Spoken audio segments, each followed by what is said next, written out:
Well, folks, you know what time it is again. It's Friday night, 10 p.m. Eastern Standard Time. I'm your host tonight, Donnie Wrightside. I'm here with the big man on campus, Jeff Nadeau. It is the Late Night on Campus edition. One of my favorite shows of the week, Jeff. We can recap whatever happened. Look forward to Saturday and Sunday. Got a good guest on tonight. Big man, what's going on, man? How was the afternoon for you, brother? What's up, Donnie boy? Yeah, doing pretty good. I gave out another easy soccer winner. Donnie, two soccer games. What's up with that? I thought soccer was supposed to be 1-0 out there, man. I don't know. I guess I'm picking these teams 10-0 in the last two games. Yeah, I don't know. You don't see them too often, let alone two in the last 2 days. But yeah, long rain delay in that Cub game. And then we have the Boston Massacre that's actually happening tonight, not back in whenever it was. It's tonight. But we'll get to that a little bit later. Baseball, basketball, center stage, Donnie. It's the Late Night on Campus. Yep, absolutely. So let's get into some business here. Let me see, Jeff, by the way, before we start into the show and get to know what we have to do here, did you get a live link that was sent out or no? Negative. All right, here's what we're going to do here. Give me 1 second here, Jeff. Just spin the wheels over there for the listeners out there. Let me get a live link out here that we can tweet around. As always, it's Friday, May 19, 2017. Welcome into everyone out there listening. As always, we got to get the link out there. That way we are able to share it here. But, Big Man, when do you give out your soccer picks? On what show? I give them out on Twitter, and I give them out on the show. So the show's at 12:30. I give them out there, and I also give them out on Twitter. So if you follow me on Twitter, you can get them there, my friend. If not, we'll have to find another way. But Pottsville, Pennsylvania in the house. Welcome, Lauren. Pottsville up in coal country. Good stuff. Pottsville, they have an NFL title to their town that Arizona took away and won't let them have. Is that true, Lauren, if you can tell us about that? What do you mean by it? What does that mean? Way back in the day, in like 19th, there's a Pottsville NFL team like way back in the 30s, and they collapsed, which slowly became, I guess, the Cardinals in St. Louis, which then became the Cardinals in Arizona. But the Arizona team won't let them back and have that, so to speak. So there's always a big calamity with that each and every year. That's where Yingling is, isn't it? In Pottsville? I'm not sure. Where that is. I think it is. But as always, we appreciate everyone. If you're out there tuning in, please like the show. It's always important for the bottom line here to make sure that we know you like the show. Calvin Walton, he's here from Auburn, Alabama. Welcome in. Matt McKenzie from British Columbia. Very good, very good. And we will get to all of it here. What's up, Sean? What's up, D. Patrick? Mike? Odds Couple fan, you got to change your name there, bro. No, he did on Twitter. If it's the same guy, he definitely did on Twitter. His name. What's his name on Twitter now? It's something parlays in there, handful of parlays or something like that. Yeah, the Odds Couple's no more. You got to get rid of your name there, Bo. Gabriel, everyone out there, welcome in. Donnie, an interesting day of baseball here. Yeah. You hosted the other show. I'll let you have the night off, let's say. And I'll do the heavy lifting here. We started out, Donnie, in Chicago, Wrigley Field to be exact. An interesting game here because, I think we all kind of knew the weather would be a problem. However, they played this game anyway, and they had to deal with weather, an hour and 50-minute rain delay, I believe. And, look, we talked about it on the show today. You were getting Eddie Butler against this what's his name? What's this young kid's name, Donnie? I forget already. Paolo. Paolo, yeah, there you go. Right, yep. And the game just goes over. But, when you're getting the Brewers, with the way they can hit right now at 3.5 team total-wise, you just got to take a shot, don't you? No, you're right. Yeah, it's just if you take a look at that game on its whole, it was freezing cold. We get it. But how many times have you seen in Major League Baseball a 7.5 at Wrigley Field is what it closed at? And again, it's not Lester versus Kershaw in the cold. Right. Full go lineup. Outside of Braun, you had a good hitting lineup for the Brewers. You had a good hitting lineup for Chicago, and it played out well. The one thing I'm glad that didn't happen, Jeff, because, maybe a little bit of home cooking, you want to say. I'm actually glad that the Brewers got the lead before the rain as opposed to the other way around, because who knows? It's too busy, and they just don't clean the field off. Yep. Chicago wins, and then, you would lose or push the team total. It would just be voided, and you would lost. But it's not like these teams aren't going to play each other again. Why not just call it off and say, we'll get it to it in another week? Why even play this game? Doesn't make any sense. We have some games coming up. San Diego, Arizona, which looks really easy. But All I'm going to say, Arizona can't hit on the road.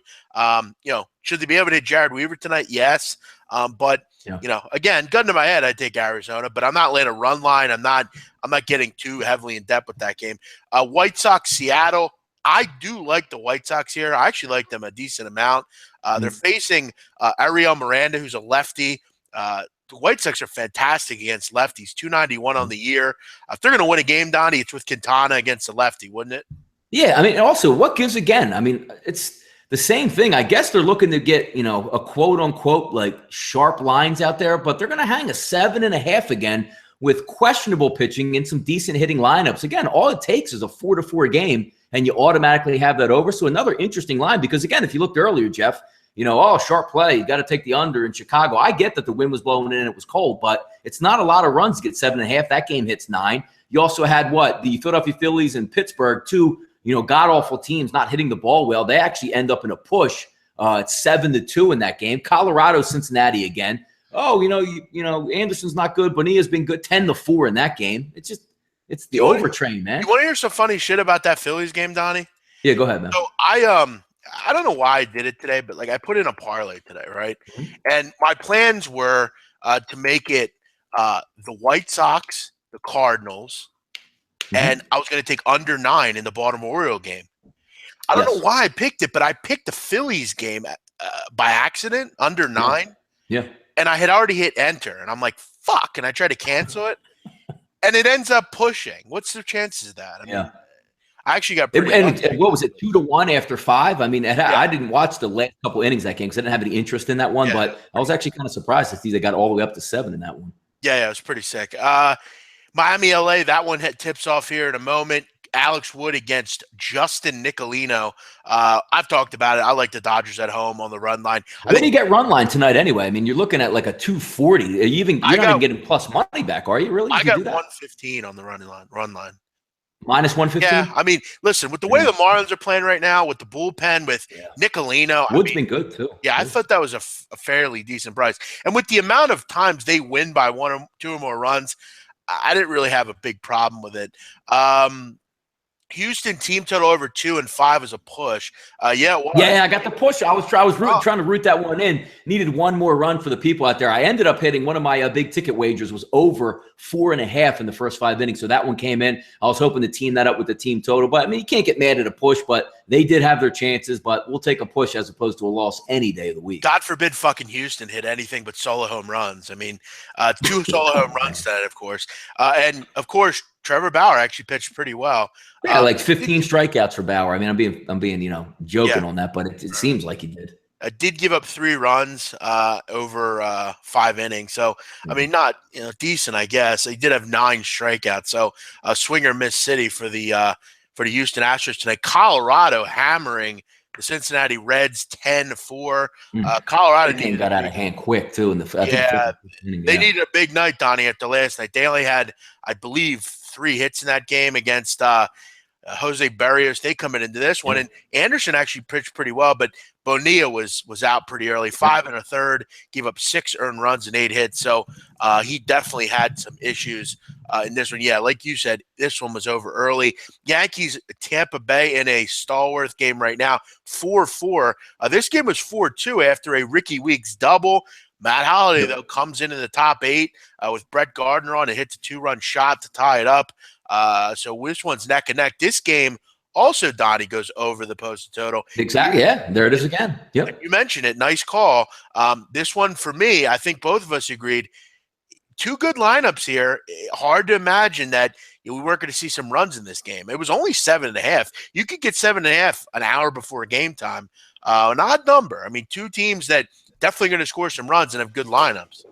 Yeah, no, I mean, it's one of those factors that you can't fight it. It's a lot of times where people get stuck in a rhythm, Jeff. We talk about, well, these are the numbers that I like. Well, I mean, sometimes you just have to break it down and just say, ride the tide. I mean, the same thing. I mean, Sharps were pounding this Houston. I mean, it's 4-3 right now in the 6th. So one more run by Houston will push that game over also if that takes place. But why fight it now? I mean, I don't care if there's sharp money coming in and the line's ripping the other way. It opens at 9. It drops to 7.5. Ride the over train until it's empty.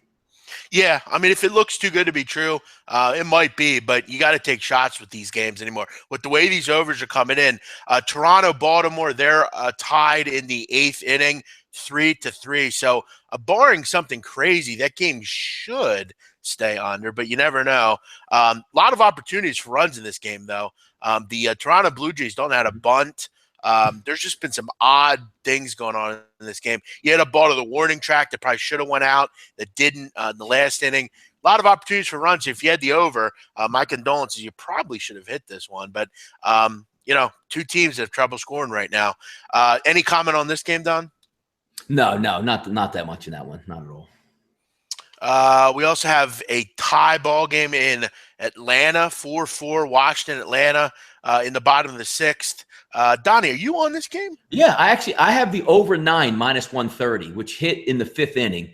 The Washington has since, and again, these are the ones I get angry about, which I have a push in hand, which is great, all fine and good. But, the double in the gap with 2 outs where Zimmerman has a piano on his back and doesn't score. I had a guy thrown out at the plate last inning. I had bases loaded with 2 outs. Nobody could get a base hit. And I just had Atlanta 2nd and 3rd with 2 outs and couldn't get a base hit. So, a push in hand, I'm not sweating this out. I'm not saying, Jeff, I got to get offline. I'll talk to you later. But should have had the over already. So hopefully we'll get one of those Bryce Harper blasts because it looks like we're in the bullpen for a full 3 innings with Washington and the Braves. I think I'm in some pretty good hands here. Yeah, I'm sitting on the Twins, and I hear you on that. I'm just T-ball bullshit with these teams tonight. The teams that we need to go over or we need to score runs won't. I mean, you look at Minnesota tonight, Donnie. Listen to this little blurb here in the 2nd inning. Miguel Sano singles. I'm sorry. Max Kepler doubles, but Sano is thrown out at home. You got a guy on 3rd. Some of these big anchors, man, running those bases. Jesus. Right. So you got a guy on 3rd after the throw. Kepler advances with 1 out. Jorge Polanco grounds out. Jason Castro flies out. So 2 opportunities to score 2 runs, and they can't do it.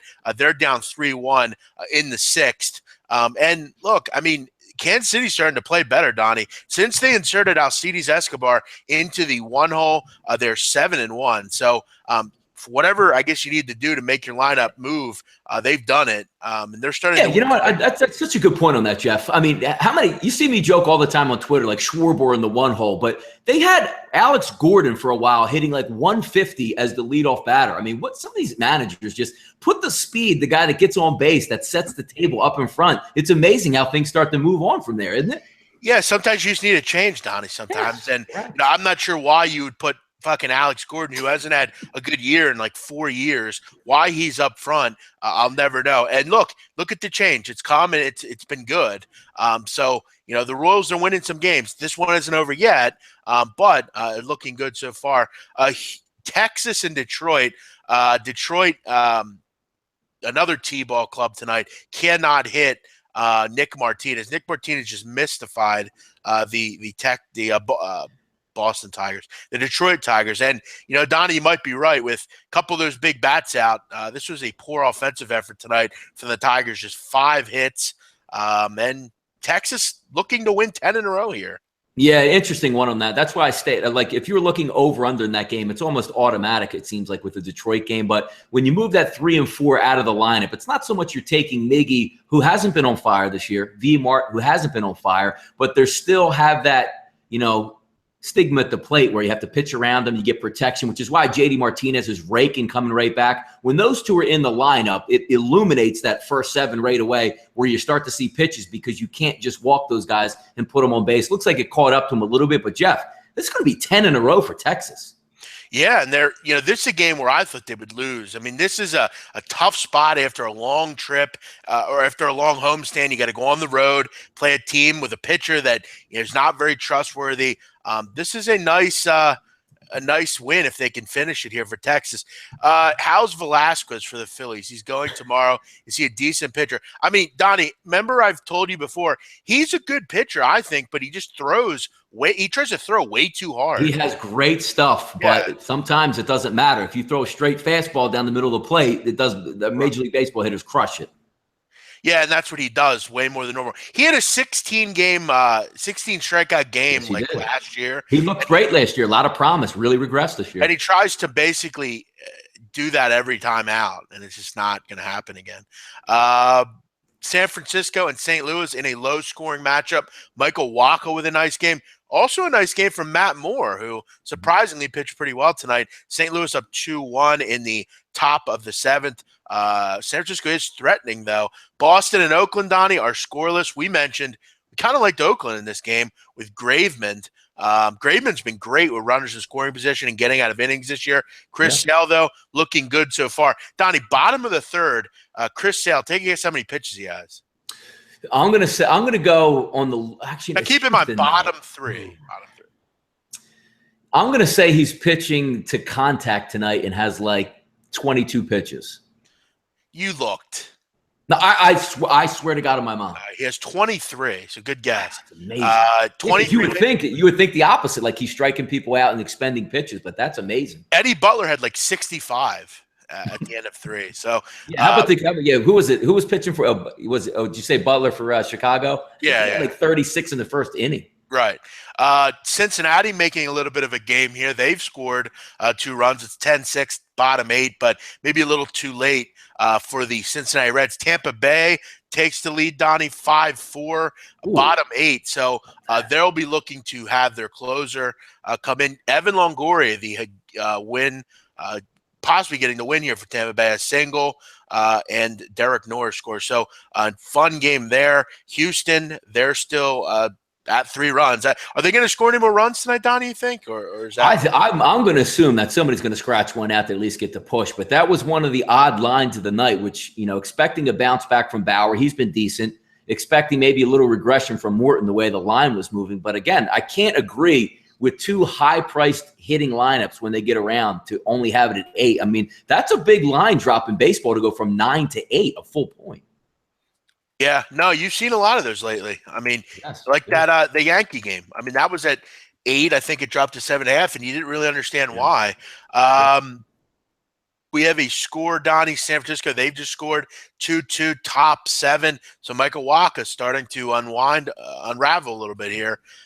Boston, they are Oakland threatening, Donnie. Yeah, I got it on right now. Yeah, it's a one-out man on second base. Yes. Mark Canha with a double, but Chad Pinder strikes out. Arizona, they're threatening as well. They have a runner on with 1 out in San Diego. Jared Weaver against Taijuan Walker. So that's your baseball look today, Donnie. By the way, we did miss one, but I don't think it really mattered too much because the Angels, I think they forgot to bring their bats to New York. They were terrible tonight. No runs, just 6 hits and 2 errors. And Jacob deGrom, fantastic. A very, very easy game for the New York Mets. Think if they could just have those all the time, Donnie. Yep, he's really the only back. We talked about it earlier. The only backable guy. I mean, again, and they're going to hang a 150 when he's out there with the Mets. So looks like he was up to task tonight for sure.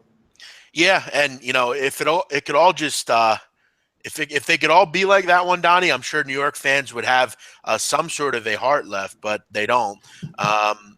They've already lost there. So let's get our guest to call in. Our friend Joe Duff. He's going to call in. We like talking to Joe. He's going to call in and chat with us about the burial up in Boston going on right now. Just a disgrace. I haven't even turned it on. I just was astonished when I saw the score. I was like, guess I don't have to watch basketball yet. Yeah, fistful of parlays. All right, he changed his name. Yo, cuz, you got to change your picture, too. You got Mike Brenner with his finger up there still. You might want to change your picture, too, buddy. No hockey talk on here. We've talked about that before. What is that? Yeah, what's the score? Who's winning the game tonight, by the way? Is hockey still going on? I didn't even know what was going on. 3-1 in the third period. Pittsburgh over Ottawa. There we go. What is that? 2-2 or what? Actually, I think it's Ottawa. To be honest, I don't even know. Ottawa. Is it 2-1 Ottawa? Okay. Game 4 tonight, yeah. Nope. By the way, somebody hit me up. I think it was Joel McDonald who listens to the show here. He hit me up today and asked me, he's got a future on the Anaheim Ducks, 45-1 to win the Stanley Cup. And he asked me if he should hedge. And I said, sure, you should hedge. I said, but I'm not the person you want to talk to about hockey. Go talk to Ian Cameron because I'm sure he'll help you. But yes, you should definitely hedge. He'll tell you how, I'm sure. At that amount, too. I mean, he's in a great hedge. He has his exactly where he wants it, a 2-2 series. So there's great hedging advantages where you can sit back and rake a really nice profit with not a lot of sweat. That's pretty cool. From what I remember, and again, I don't quite remember what it was, but I think he said he bet 200 on it, which 200 to win $9,000. That's a $9,000 future. That's a nice little. That's a nice little score right there. So you definitely want to probably bet 3,000 the other way. But and then you sit back, and if you're right all along with the with Anaheim and they end up winning it, fantastic. But if not, ain't no crying in your spilled milk on that one. Pulling $3,000 off a $200 bet. Let's talk football. We're not talking football. It's May. Come on, maybe a couple weeks, but. We talked football during the draft. I mean, we can't talk football yet, brother. I mean, it's way too early. Yeah, trust me. When football season is here, we'll be digging in. Oh, for sure. To the baseball. One more thing on baseball here, Donnie. We will be on live tomorrow, 12:30 Eastern. Going over the baseball card. Plenty to do tomorrow. We got baseball, we got NBA, we got the Preakness, which we will have a guest on to talk Preakness. I know people want to hear about the Preakness. Yeah, sure. Donnie and I don't know much about horse racing, but our guest Martin Green, he does. He knows plenty about horse racing. He did a video today, I believe, on SBR. We'll get his up-to-the-minute predictions. He'll also break down the Gervonta Davis, Liam Walsh fight over in England. Donnie, I figured we have to get an English guy on to talk about an English fight, don't we? That is true. Yeah, with the Preakness, having a guest on is good because there's three things that are involved in Preakness. Number one is the gambling of the Preakness, which I don't have down. But number 2 and 3, probably close, Jeff, is a cigar and a cocktail to go along with it. So we got 2 of the 3 at least covered. Bring a guest on, we'll complete that trifecta for us. Yeah, and for anyone that doesn't know, Gervonta Davis is one of my favorite fighters, so I'm really looking forward to talking about that fight. He actually, Donnie, needed he needed some things to make weight today, actually. Weight was not easy for Gervonta Davis to make, but he's just. What do you have to get the kerosene heater on with the trash bags and start running around a little bit? No, he was too heavy. I guess he had to lose a couple ounces, but I guess that's what happens when all you do with Floyd Mayweather is run your mouth about this and that. Did you see that press conference yesterday? What a shit show I did that not was. know. San Francisco takes a 3-2 lead, by the way, Donnie, and Arizona jumps out to each. How about that? Now, Jeff, that's another one we looked at there. Did we just not overthink it and just go team total Arizona? Why didn't we just I mean, I wasn't going to put it out as a premium player or anything, but how did we just miss that and not throw, a shekel on that? That's terrible. Why didn't we just throw our whole bankroll on fading Jared Weaver? We overthink stuff like that. Like, hey, Arizona goes on the road. Maybe Weaver bounces back. Yeah, he bounced back. All right. Joe Duffy, welcome in, buddy. Joe! Thank you, gentlemen. Donnie and Jeff, I think I pushed all the right buttons. I confuse myself every time, but I think I got them right. Joe, we have to ask you. We hear you loud and clear. I got to ask you, what's more likely to happen? Okay, this is a little analogy right now. Jared Weaver wins a game or I date Kim Kardashian. What's more likely to happen first? If I were you, I'd be rooting for Jared Weaver to win a game. I'm not so sure I'd want to date any of the Kardashians, but yeah. Those seem unlikely, though. Yeah, probably you dating the Kardashians. I hear they're knocking at your door right now, all the Jenners and the Kardashians. Hey, maybe a better bet on this one, Jeff, would have been what's going to happen first tonight? San Diego with Jared Weaver on the mound comes back to win, or the Celtics close a 50-point gap in the fourth quarter. That's a close one. Yeah, that's a pretty neither unlikely. Also, Donnie. Yeah, I'm happy to say I did have the Cavs tonight, but I've had a share of heartbreaking losses the past couple months, so I'm just starting to rest easy on that one now. So don't joke too much about the Celtics coming back. I'm sensitive about that. We've all seen Bahamas Bowls, yeah. So I'll keep quiet. I mean, this is pretty amazing here. I mean, end of 3, it's 103.57, and I'm not good with math, but that looks to be what do we have? 50, almost 50-point deficit there. I mean, that's just amazing. I mean, I can't say I've ever seen that. It's the largest on the road in a must-win game. Right. Oh, Jeff, by the way, I'm sorry to cut you off here. Yeah, 5-0 Arizona. Arizona's got 5 on Weaver first. There you go. Good job. If you have the Arizona Diamondbacks, good for you. Great job. But yes, 103.57 going into the fourth quarter. I mean, it was 72-31, Joe, at half. Yeah. How does this even happen? I mean, I don't really – I just am not – in 24 minutes, how are you down 40-plus points? I agree. In a playoff game. Yeah, I hate to use that Q word, but it did look like Boston quit tonight. Now, I don't know if they've quit the series, because every time I've heard the entire world say a team has quit, you see this in the NFL when they say a team's quit. That's usually when you start betting on that team. But they were so wide open tonight. I mean, it looked like they were playing, the Cavs were playing horse in the first half. And honestly, once I got your message at halftime, I'm like, let me clean up the studio. I haven't really watched the second half, but Cleveland had so many wide open looks in the first half. It was crazy. Yeah, it's really amazing. I mean, and all of a sudden, Isaiah Thomas is hurt. He can't play anymore in the third quarter. Wonder what that's all about. Donnie, that's one of those, we're getting crushed here, so I guess I don't really need to play. Yeah, conserve energy, maybe we'll hit the club and stuff like that. Right. And we'll get them next time. But, Joe, I got to ask you going forward here. Obviously, the Cavs lines will be fairly inflated. Right. You would agree with that, right? Yeah, I wouldn't be surprised if it opens up at like 14.5, 15, and then the sharps wait for the public to bet it up. But I'll wait for your question. I'm guessing what you're going to ask, but go ahead. What will the line be, you think? Yeah, I think it'll probably be about 15. Wow, really? Holy it could be. And you would agree at that point you probably have to take the Boston Celtics, right? Yeah, I definitely think so, because I think the public is going to be so terrified of betting the Celtics that the line will be inflated. No question about it. And I just don't believe that teams do quit. I mean, I think they quit tonight, but I don't believe that they quit a season, and they certainly won't quit a series. I would say I'm very strongly leaning towards going with Boston in Game 3. Do you think they'll win a game in this series? I mean, that's probably ridiculous to even ask, but I mean, after something like this, I mean, you have to kind of look at yourself in the mirror and say, like, I know, like, when I get, sometimes when you lose long enough, you have to look at yourself in the mirror and say, look, it's time to change it up here. We got to do something different. Yeah, I don't think they will, but I will say this. It's always about value, and I would keep an eye on some of the sports books. I'm sure they're going to have some adjusted lines. Will the Celtics win a game in the series? And it might get a little crazy. It might not be all that bad value, because I do think the Celtics are going to come out with some pride. Cleveland could have a little bit of a false sense of security. So do I think they will win? No, but the odds makers are probably going to have some crazy lines, and it might not be all that bad of an investment to say that they are going to win a game. I saw someone post earlier that you could get, I think you could get Boston plus 30 at plus 225 live, which, I mean, what would have been the line that actually was going to happen? I mean, what would the line be for this to happen, Joe? Like, what would that line be? I mean, really? Yeah, that's you're talking about before the game started, or a live line? Yeah, like before the game started. Oh, like, okay. That line have been? Like, wow. Yeah, that was quite interesting. I usually when it comes to the Super Bowl, I'll look at those crazy lines. You know what?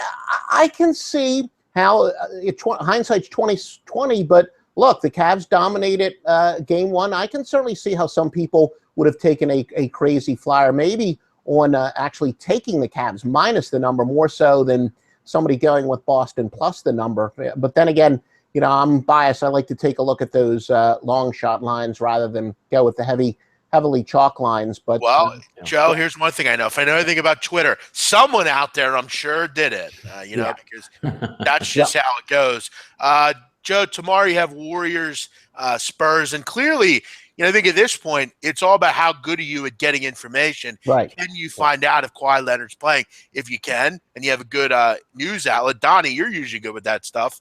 We're usually pretty good with that in college basketball and football, but it's a little bit different in the NBA. Joe, what's your opinion on Kawhi Leonard? What's the likelihood that he's going to play in this game? Yeah, and let's not forget, with Greg Popovich, I'm sure he's going to be sending out some false flags, et cetera. He likes to kind of play that game similar to Bill Belichick. And, of course, with the NBA rules, you don't have to be quite as upfront. I'm not going to pretend that I have inside information, but, again, there's no reason to outsmart the world. If Kawhi Leonard is close to being healthy, at least the Spurs have a possibility. But I don't think so, because, I mean, how improved is he going to be in just 2 days? This is the playoffs. I wouldn't be surprised if he plays. I would be even more surprised if he's 100%. But, wouldn't be the first time that we didn't think a guy was going to play in the playoff game, and then he comes and has a spectacular game. We've seen, Michael Jordan do it. So, but I'm not going to claim to have inside information, but my gut feeling is that he probably will play, but I'd be surprised if we see 40 minutes from him. I mean, without Kawhi Leonard, clearly this team is an absolute joke. I mean, a mess. They're a mess, really. I mean, they really don't have anyone that can score on a consistent basis, as do the Celtics. Mm-hmm. I mean, you don't really feel that comfortable. If Isaiah Thomas can't score, what do you really have there? Similar to the San Antonio Spurs, he really is everything to them. We saw what happened in Game 1. They won by 36, the Warriors. Listen, I mean, I guess Joe makes a good point. How effective will he really be, even if he does play at 6? I think that's really that's a really good number if you like the Warrior. I mean, Joe, why wouldn't I bet that? Like what would make me not want to bet that? Mm-hmm. Oh, he didn't want to answer that question on you, Jeff. Joe didn't want to. No, he's got to go research it, and then he'll get right back to us. The great thing about live Big Man, do you really think they'd put a line out for Game 3 if odds makers? Yeah, dude. Yeah, at this time they have to. They have to. I know. I'm just asking. I mean, if he's going to play or not? I don't care if I know the line's out. I'm worried about if he plays, will the line go up? I want to know if he's going to play. If he's going to play, he's going to play. But we know Marino. You know everything. So I'm trying to ask questions here. Joe, do we have you back? Yeah, I am back. Sorry, I don't know what. There we go. What point I got cut off. I'm using so many different screens. I'll keep it on this one. Yeah, Joe, you have about 7 computers there. So, I mean, you never know which one you're on, I guess. We're actually on the one behind you, Joe. You're looking the wrong way. Yeah, no, I'm talking about on here. I had a couple different tabs open, is what I should say. I was looking at the notes, kind of using it as a, what do you call it? Whatever. So what's the play tomorrow? Do you want to share that? Can you share that? Honestly, I do think it'll be the over, and my computer basically says when the previous game goes over, unless the odds makers overreact and raise the total by 6-7 points, that's the play. As far as the side, we kind of talked about it, and I got cut off at some point. Well, look, we agree. It's totally comes down to what the status is on Kawhi Leonard. Even my computer is arguing with itself. It does say basically very good teams off of the loss are great plays in the playoffs, also especially at home. But then conversely, big road favorites are good plays in the playoffs. So as far as the side, unless you've got that legitimately have inside information on the status of Leonard, I don't see anything screaming out on the side. But I do think the over is probably the play. But even that is dependent. Of course, Leonard's a good two-way player when he's healthy. So you could probably argue, whether his health is better for I still think all in all, it would be better for the over. But it really comes down to accurate information on. Right, because he's going to add such a offensive explosion to that group. Update out in San Diego, Jared Weaver's now out of the game in the first inning. That didn't last too long. Donnie, I know we laugh, but I like I said today, I do ultimately feel bad for him just because. I mean, could you imagine waking up every day? You're an old guy, you can't pitch anymore, and you got to go pitch for the Padres. I mean, but I was watching the Padres telecast the other day when they did like a promo thing on Jared Weaver during the game. Dude, the guy wakes up in the morning and plays fantastic golf courses, 4 or 5 days a week. Yeah. So, I mean, if he's going to get lit up there, he's probably still on a contract making 60 to 70 million total. He's living the life, man. Yeah, stop with the ageism. What's wrong with being an old guy? All right. By the way, Jared Weaver makes $18 million a year. Come on, man. You can take your head bashing out there every once in a while for that paycheck. I'll humiliate myself for that. Right. Garrett Richards actually makes $6.42 million, and C.J. Wilson, who is he still in the major league? C.J. Wilson? That can't be true. Either way, though. By the way, him in a while. I'm sorry, he does not make $18 million. He makes $3 million. $18 million is when he's with the Angels, but still, $3 million a year. Nothing to write home. That's something to write home about for sure. Joe Duffy, how have you been doing in baseball? Have you on anything tonight? I'm actually rooting. I'm looking over here. I want the other Cleveland team to win as well. I wanted both Cleveland teams to win tonight, so I do have the Indians. Again, it's been a okay year, but lately things are getting even better, and especially with a lot more data in the computer for this year. It's going to continue to get better and better. And yeah, I actually have an interleague angle that continues to win for me. So hopefully that'll keep up. In fact, it does apply on tonight's game on the Cleveland game, I believe. How about that, Donnie? Joe Duffy going with Cleveland. I'm sorry. How about Bauer Backer out there? He's one of those sharps that knocked that line down. How about that? Yeah. Joe Duffy, odds extraordinaire, taking the Cleveland Indians when no one, I repeat, no one thought they could win. Dodgers threatening, Donnie. They have bases loaded with one out, and they now have the lead. Justin Nicolino, as many thought, getting absolutely roped already. It just gets worse, people, for the Miami Marlins. They have now lost, or will lose. I think this will be 16 of 18 or 16 of 19. Joe, what's going on with the Marlins right now? Yeah, I don't know. They are obviously not play. They've been a very good go against, but it's one of those. Like I said, my computer generally likes teams like that. And you were saying, nobody had Cleveland tonight. To be honest with you, most of my systems say when nobody's going to go with this team, go with that team. So Florida, don't knock Miami too much. I might be going with them.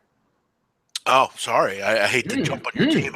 I agree, though. I mean, Donnie Wright said he has the pages in his booklet say that also. He's always on teams. But, Joe, wouldn't have your system said to take San Diego tonight then? No. I did not have the Padres. Let me see. Okay. Unfortunately, I already did lose with the Angels. I'm sorry. That was my interleague system. Obviously not on Cleveland. I got Washington on the run line. So that's not looking very good. Arizona now up 7-0. So we're still in the first inning, by the way, guys. Yeah, by the way, we're not going to go off the air until that game closes either, so we'll be here a while. Yeah, we're actually going to be on until the end of the game. So, it might be 3, 4 a.m., but hopefully you guys will hang on with us here. Joe, obviously quick call tonight. We never want to keep you, but obviously always some great NBA information. NFL win totals came out. Have you looked over any of those? We talked about that, I think, a little bit after the draft, but no, there's nothing that I'm in love with. One of the things I always tell my clients is I don't like to bet a lot of money on the long-term propositions and futures because I think it can definitely even subconsciously affect your ability to make week-by-week adjustments, and I don't want to do that. I've talked to sharp people who have said something along the lines, well, I like New England this week, but I get Pittsburgh over 11 wins, so I got to root for the Steelers. And when they say something like that, and these are people that know what they're doing, these are sharp minds, I'm like, that's why I don't like these futures bets all that much. I want to make the week-to-week adjustmts. Right. You kind of, rooting against yourself sometimes. Yeah. Right. That's kind of a similar way to if you like a team, you like the Eagles, let's say, and you're betting with your heart. You want, it's just, not something for me. But Joe, before we let you go, what'd you have to eat today? Anything good? Yes, today was a great day. In fact, did you how you said that, Donnie? He goes, yes. Absolutely. It's like, what are you asking me that for? Yes, I ate at a place called Mitch's Meats in my hometown of Roswell, Georgia. It's actually a high-end butcher, but he does a takeout only. He does sandwiches, corned beef, roast beef. I got some corned beef today, and he does fantastic soups. I grabbed 3 soups. I'll have to finish some tomorrow, though my oldest son often beats me to it. But yeah, Mitch's Meats in Roswell, Georgia. Fantastic if you're in the area. Joe, your son, he's a growing boy, I'm guessing. He's got to eat. You got to eat, man. You got to get extra. Yeah, probably my oldest son might be the biggest foodie. He's 7th. He's a rising senior in high school. And my daughter, she likes to eat some sushi too. My youngest son, I don't know, he can be a little picky with food. But yeah, my oldest son loves Mitch's Meats. Awesome. Yeah, I had some sushi myself. Joe Duffy, Roswell, Georgia. 2006 was named the 18th safest city in the United States. How about that?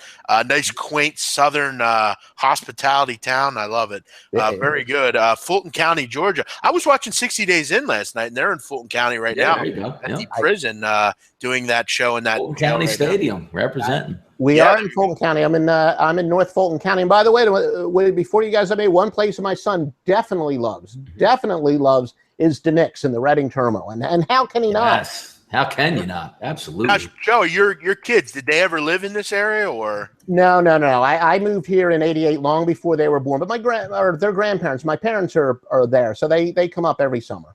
So sure. They love Philly. My oldest son loves the city. Now, is your son a sports guy or no? My youngest son is a big fantasy baseball guy. He could. You were asking about if C.J. Wilson's still in the league. He could tell you every player in the league. I think he could tell you almost. Why the hell are we having you on the show? I know. I do. I go to him for some baseball advice, actually, because I like my computer to do it. Now, my oldest son's not a sports fan at all, but he's going to do pretty well for himself. He's a straight A student. He's got a 1510 on the SAT, which is top 1% in the country. So he'll do pretty well. Gonna set you back a couple of years in college, huh? Yeah. Why did you have to mention that? I gotta hit all my plays. And my daughter's the athlete. My daughter has played baseball against the boys. So what's he going to Dartmouth or something? Something or not? He has looked at Penn in your area. He's Harvard, MIT. He's not shooting low. He wants all the expensive ones. And we're going to hopefully take a look at Carnegie Mellon this summer. I want to get up in Pittsburgh because I went to school outside of Pittsburgh, so I want to see my old campus. How about that? Good for him. That's great. Yeah, you always keep the kids out of gambling. I know if I ever have kids, I'll never teach them how to do this stuff. Yeah, I'm quite happy the way my life worked out, but I would rather my son graduate from Harvard and do his linguistics. So you don't want him to come to you and say, "Hey, Dad, tell me about score phones and how you got into this business." No, there's nothing that bores him more than talking anything about sports to him. That's my oldest son. My youngest son, the fantasy baseball fanatic. That's another story. Joe, why do I have the feeling someday your youngest son's going to take over OffshoreInsiders.com and make it into some huge conglomerate like fantasy company or something? I guess it's possible. He's an aspiring actor, the youngest son, but he probably wouldn't mind doing my baseball picks. But baseball is his sport. He's not really much of a fan of any. He loves baseball though. Very good. Good stuff, Joe Duffy. You're a great you're my favorite guy, one of my favorite guests, man. Always love chatting with you. You come on, no questions asked, always, an array of topics. Donnie, any questions for Joe tonight or? No, I think we're good tonight, Joe. I mean, we do got to catch it one. If you're ever up in this area, I would love to have a nice meal. We'll go to the Reading Terminal, me, you, and Jeff, and just, have a couple good sandwiches and relax. It'd be great. Absolutely. Sometimes when I get a wedding up there, I don't have any in the future, but I come up by myself. So there I got a lot more flexibility. But Reading Terminal, I love those words. And one of my favorite places. Is that the joke you were saying about not going off of the air until that San Diego game's over, that again reminds me of those score phone days because we couldn't leave until those last games went final. So I got plenty of nightmares of I still have it in the top. Is it still the top of the first inning? You got to think about this. I mean, it's pushing 11 o'clock Eastern, and they're in the first inning. I mean, the way this game's going, it might be 3, 4 o'clock. But that's a good point, Joe. I guess you would have to stay up until the games are over. You got to report them, right? We had absolutely. We had some rainouts, and before the internet, we had to do those Hawaii games. Those bookmakers wanted those Hawaii scores. So many a story, maybe during the summer when it's a little slow. Many a story about some late nights on the score phones. Yeah, I've lost a lot of money over the years in those Hawaii games late night against like San Diego State on a Saturday. Get that game. Yeah, exactly. It's like Sunday morning and Timmy Chang's beating you down. Oh, yeah. Yeah, well, I think a lot of people were calling that Philadelphia. I think it was 471-3000. I think was our Philadelphia score phone number. So we used to get calls at 4:30 Eastern time. Believe me. That's great.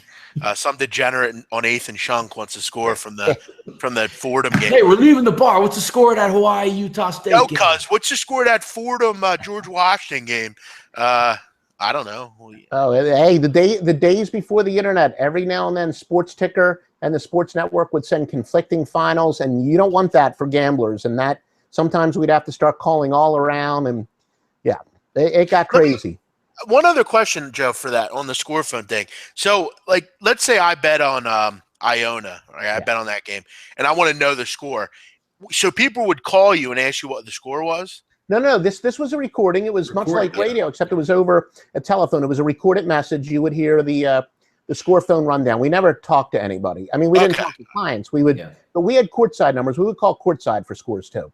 Okay, got it. I didn't know if you actually sat there and answered questions or something. No, that's when I worked in sex talk, but that was another. I always knew. I heard that rumor, Joe, that you were a phone sex. Duffy after dark. Absolutely. Hey, on the phone, I could be Brad Pitt. You never know. I can't fool people here, but you can do it on the phone. Duffy's Desires After Dark. Yeah. By the way, it's 8-0 now in the top of the first inning in San Diego. Wow. Do we want to make bets on what exactly the score will end up being? I mean, I don't know if I've ever even seen something like that. Yeah, me either.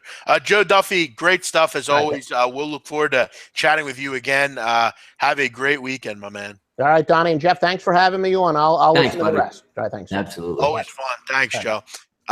Joe Duffy, as always, joining us live. Great guy. It's always fun when you have a guest you can just kind of chat with and have some fun with, because that's what we do here at the Late Night on Campus. We just kind of talk about whatever. And Joe offering some good points on the over and the Warrior Spurs game. Also, we talked a little, Boston Massacre here, I guess you would call it. Is that what we would call it? 130. Man. What's the score currently? 130 to 84. Amazing. So they're still up about 40 plus. Almost 50, man. Yeah. Dodgers up 1-0. They got out of the Marlins got out of the first inning a little bit unscathed. Probably should have been a lot worse. It was bases loaded, I believe, 1 out.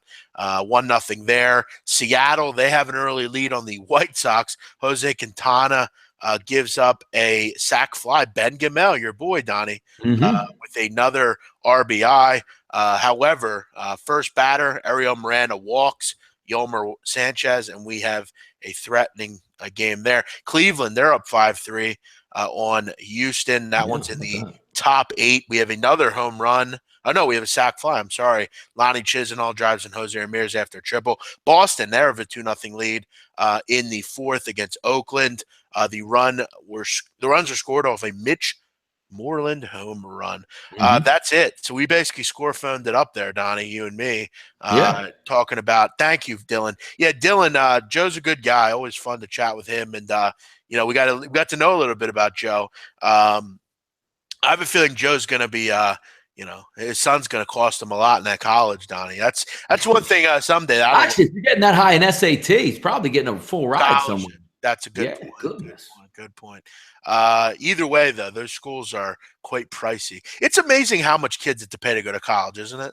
Yeah, no. When I went back in the 90s to where I went with room, board, and tuition, Jeff, is a little bit over $10,000 for in-state. So I can't imagine it's probably at least double that in-state. And if you're talking about a private college or an Ivy League, I don't even know how you would afford it. Like, hey, mom and pop, I want to go there. Yeah, your grades are good. Yeah, they're going to give you a $10,000 scholarship. Cool. But you guys have to cover $50,000 a year still. What? Yeah, and it's like, it's such a shame because, like, you go to school obviously to get a job and to make money, and you look at how much money you got to spend paying the loans back. That's one thing I think my parents need to thank me for. I never cost them any money. I never made them pay out college for me. You can write off the cost of your college tuition. Still got to pay for it, though. Yeah, still got to have the money to pay it.